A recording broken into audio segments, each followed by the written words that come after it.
If it don't make dollars, then it don't make sense. I gotta get paid. I'm steady trying to make $1 out of 15 cents. I gotta get paid. If you ain't talking money, then you ain't saying shit. I gotta get paid.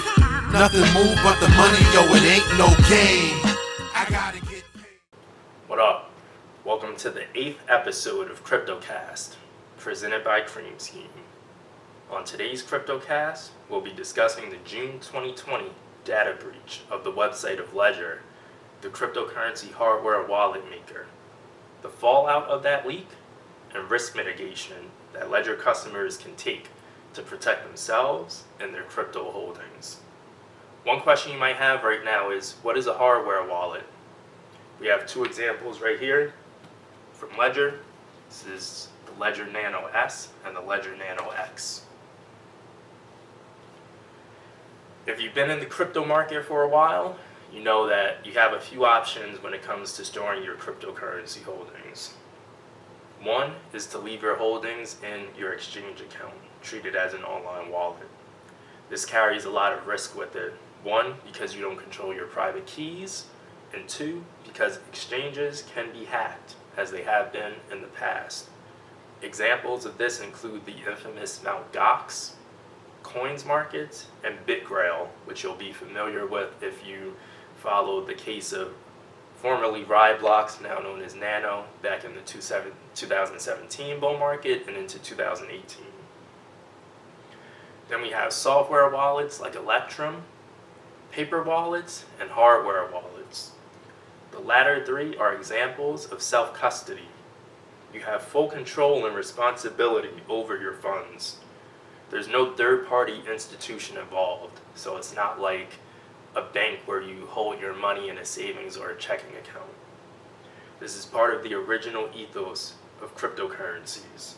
Hence the saying, not your keys, not your Bitcoin. What hardware wallets do is contain your private key and not share it outside of itself. It gives you 24 seed words generated from the private key that allow you to recover your holdings. For all intents and purposes, you should treat those 24 seed words as your crypto holdings. If you share those words with anyone, you are effectively giving them control and access to your crypto holdings. Now, back to the LEDGER leak. The hackers were able to get the contents of LEDGER's e-commerce and marketing databases, which included customer names, email addresses, phone numbers, and physical addresses. LEDGER initially said in July 2020 that 1 million email addresses were leaked, along with personal details and contact information for 9,500 customers.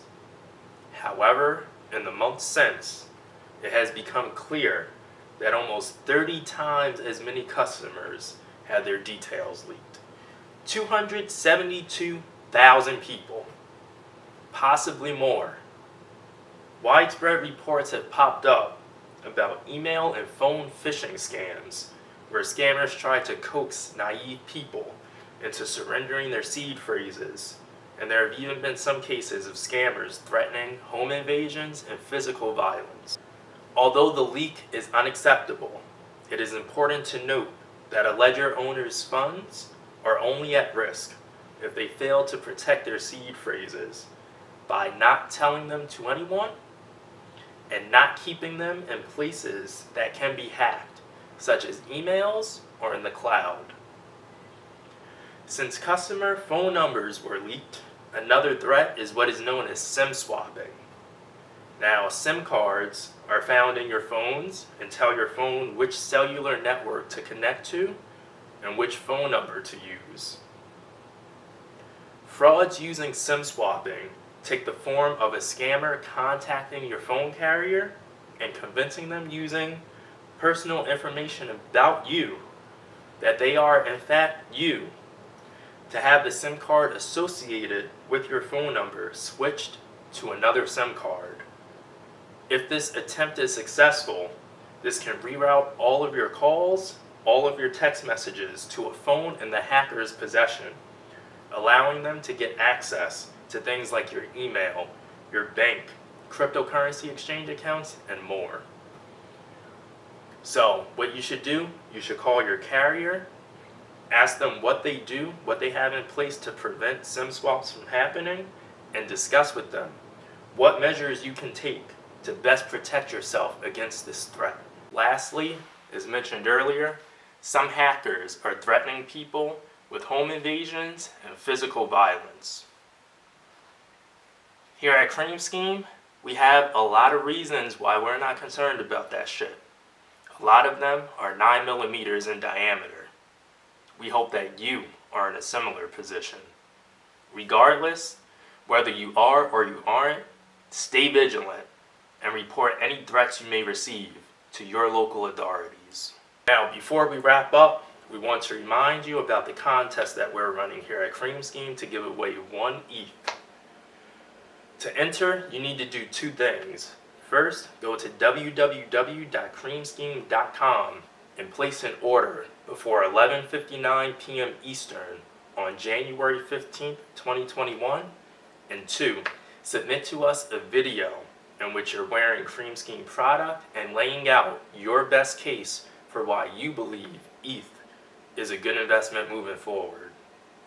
The winner will be selected based on the quality of the case laid out in their video. If you have any questions or comments about the Ledger leak, protecting your crypto, or anything else discussed in this 8th episode of CryptoCast presented by Cream Scheme, leave them in the comment section down below. We're happy to announce that you can now listen to CryptoCast on Spotify and Apple Podcasts as well. Scheme with us on social media, on Instagram, @cream_scheme, and on Facebook, Twitter, and Tumblr, @Cream Scheme. Thanks for tuning in to this CryptoCast, and we'll see you on the next one. Peace.